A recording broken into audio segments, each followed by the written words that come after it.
Sanse nnyo okulaba. Twagala okwaniriza Honorable Javira Semwanga. Twagala okwaniriza Honorable Muhammad Nsekumire. Twagala okwaniriza Honorable Muhammad Sentayi.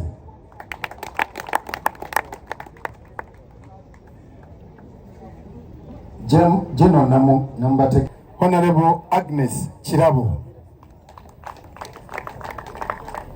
Twagala okwaniriza Honorable Sarah Najuma. Twagala okwaniriza Honorable Sylvia Nayebale. Twagala okwaniriza Honorable Sise Namuchu.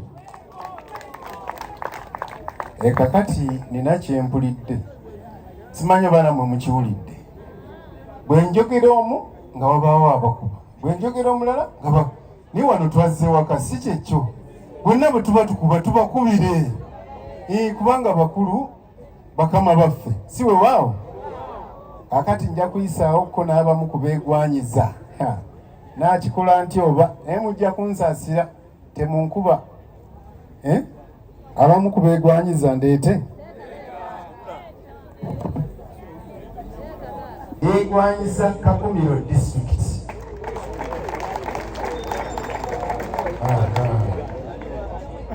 Amos Senteza Kalisa. Sabagabo Ntuusi Mawogola.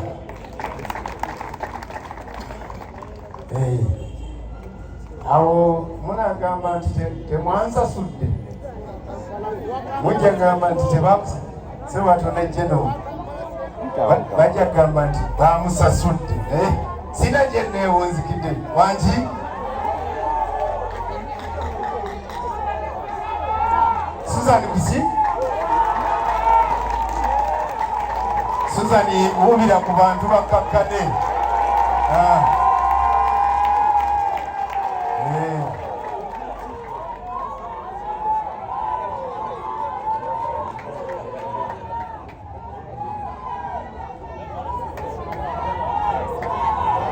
Wanji?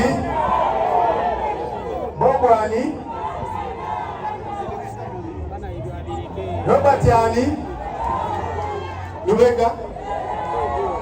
Bobu wubira ku bantu.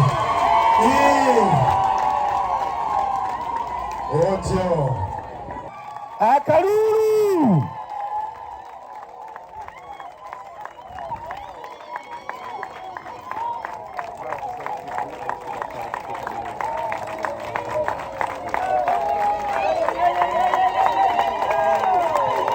Sibawulira.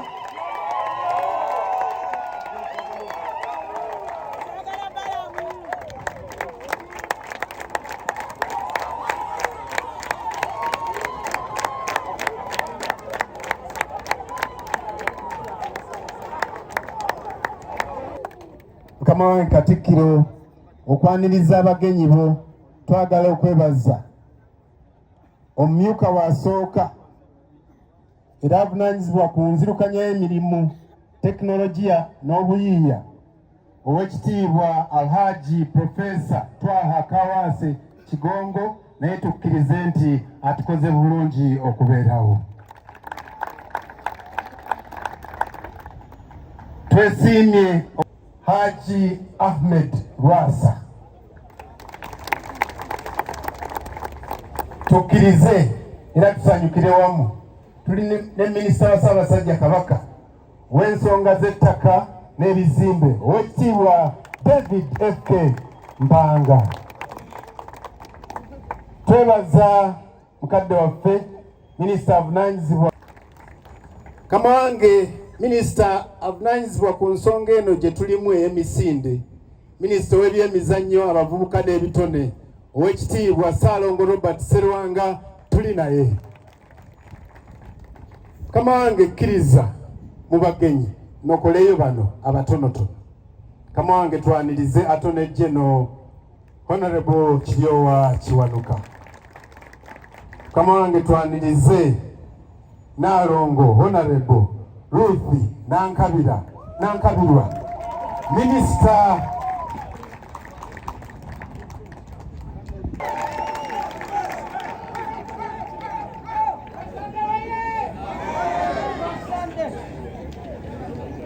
Kama Katikkiro abagenyi bo bano bonna bawerekeddwa bano bonna abagenyi abakulu era kabeekubireko mu ngalo ez'amaanyi.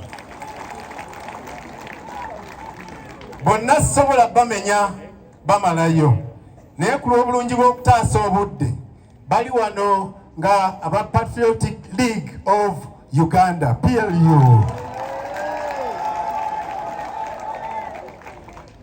Mukama wange tulina ne bannaffe aba NRM Buganda Caucus abakulembeddwa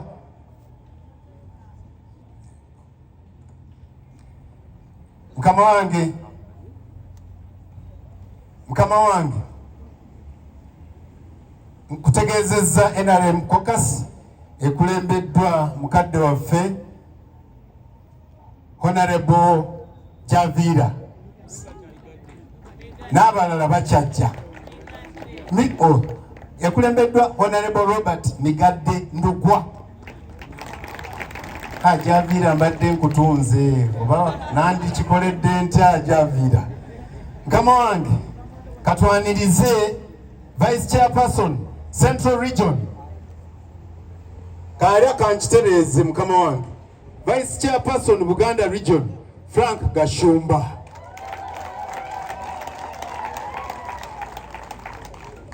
Mukama wange okwanjula nkukoze abagenda okujja wano ababiri bagenda kwanjulira enteekateeka gye bakoze okuwagira emisinde gy'amazaalibwa. Nfubye okulaba nga nyanjula okusobola okuleeta atukulemberemu. Tweyanza nnyo mukama waffe Katikkiro. Engalo ezo ze bakubira Vice Chairman Michael Toyota.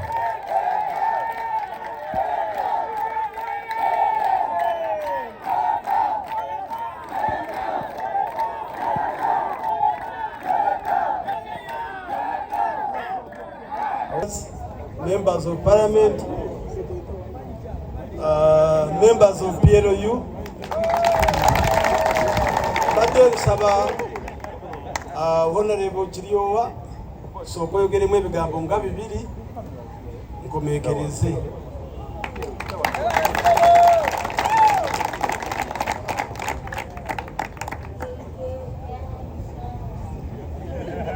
Ssebo Katikkiro wa Buganda,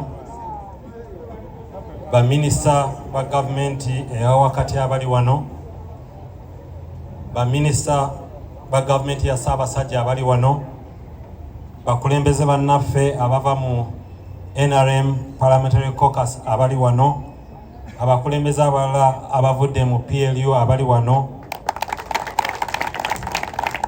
Ssebo Katikkiro, nze simanyi wawengwa bulungi, negezaako okwetegereza kwa nvudde mu gavumenti eya wakati ate ndi mu NRM Buganda Caucus ate ndi ne mu PLU. Olwaleero nzijiremu ebyo ebita ebisatu. So tuzze wano okwatira wamu ne Buganda yonna, wamu ne Uganda yonna okuyozayoza Ssaabasajja Kabaka okweza emyaka 7. Era tuzze wano abakulu mu PLU bajja kutegeeza kiki kye tusobodde okukola, n'abakulu mu NRM Buganda Caucus bajja kutegeeza kiki kye tusobodde okukola sayidi eyo, nga ffenna tugezaako okukwatira awamu okuyamba Obuganda ne Ssaabasajja Kabaka mu nkola y'emirimu gye. Tuyozayoza Ssaabasajja Kabaka okutuuka ku myaka gino 7. Ate abategeera Bayibuli obulungi emyaka 7 gitegeera nti omuntu abeera atandika butandisi obulamu, era twagaliza Ssaabasajja emyaka mingi nnyo. Naye ssebo wano ninawo obubaka obw'enjawulo ate bwenjagala okutuusaako obuvudde ewa muganda wange era muto wange General Muhoozi Kainerugaba eyansabye nzije wano okutegeeza Ssebo Katikkiro ti ye ng'omuntu wamu n'ekibiina kyakulemberera PLU kyeyozayoza Ssaabasajja Kabaka nnyo okutuuka ku mazaalibwa ge, era amwagaliza mirembe, ssanyu n'emyaka mingi nnyo ng'atudde ku ntebe ng'alamula. Era ssebo katusabe Katonda ayongere okuuma Ssaabasajja Kabaka, amuwe emyaka mingi, ayongere okutulamula ku Buganda buno. Tweyanziza nnyo ssebo tukyusaako wano olwaleero. Ssaabasajja wangaale, mwebale nnyo, mwebale ddala.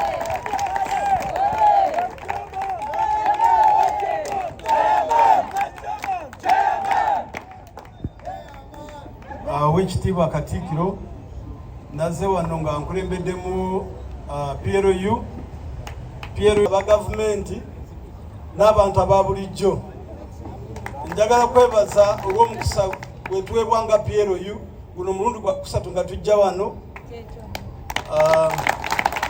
gwe twasooka okujja, era nalwo twali tuduukirira Obuganda ku lw'emisinde. Ekisooka kwebaza Kabaka okuba nti yateekako entegeka eno olw'okuyamba abantu ku lw'obulamu bwabwe. Tusiima era tusiimira ddala, era tusaba Katonda Kabaka mwongere emyaka emingi, kubanga kino kikwata ku bulamu bwa buli omu, si kikye nga Kabaka, naye twebaza olw'okuba nti yafuna ekirowoozo ekyo, era n'Obuganda bwonna tubusiima olw'entegeka eyo olw'okuyamba abantu. Tusiimira ddala ffe nga PLU, era tujja kubeera nga tuwaga naffe kyekisobola tubeere nga tukiteekako. Bwe twasooka okujja wano twajja nga tulina miliyoni 2, kati tuze nga tuleese miliyoni 3.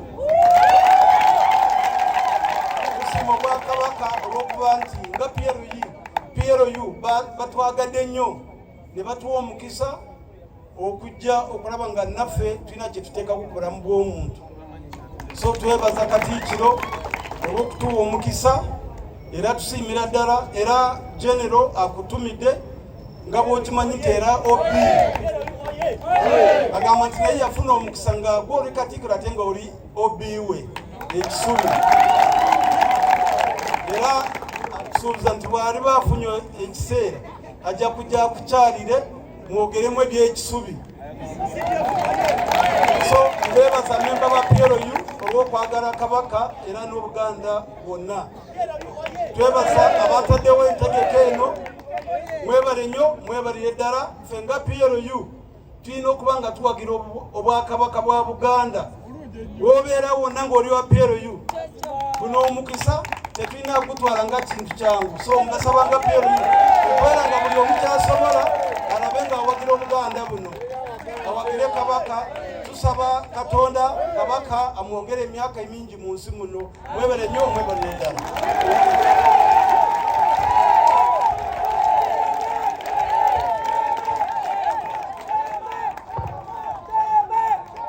Engalo ez'amaanyi eza Vice Chairman Michael Toyota. Kama wange tulina kano tukakozesa yete mwamuwanganga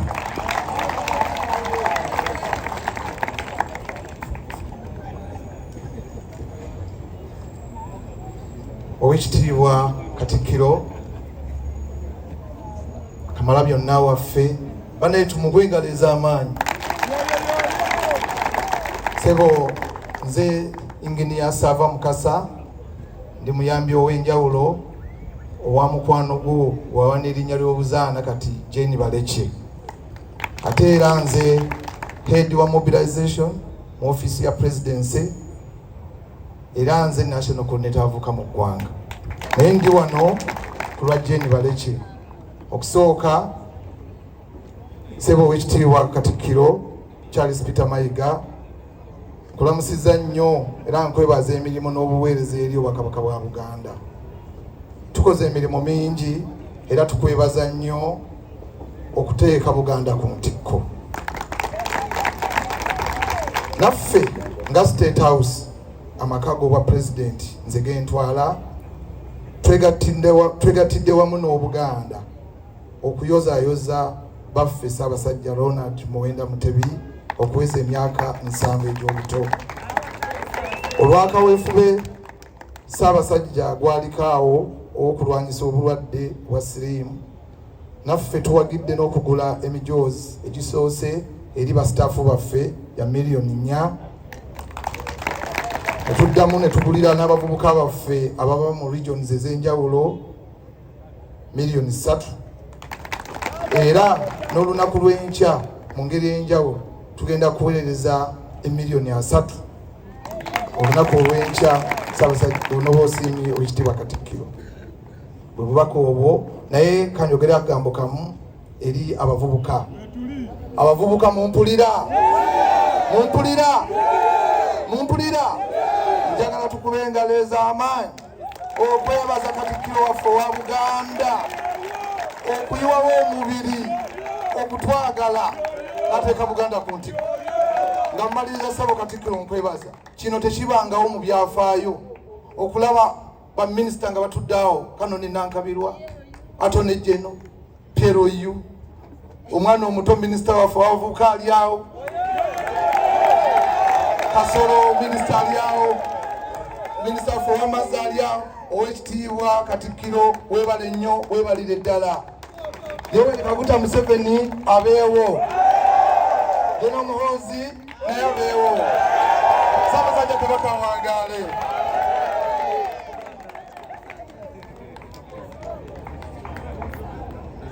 Engalo ez'amaanyi za Ssaaba. Mukama wange tusemberera okukomekkereza katusembyeyo ekibiina ekiri mu buyinza, era nga caucus eya Buganda ekulemberwa Honorable Robert Migadde Ndugwa ajje naye atuuse obubaka bwe, era obwo bujja kuba buzingiddemu n'obwa Honorable Nalongo Canon, kubanga bonna awo abaatututte. Tweyanziza nnyo mu engalo ez'amaanyi Honorable Robert Migadde tusobole okutaasa obudde.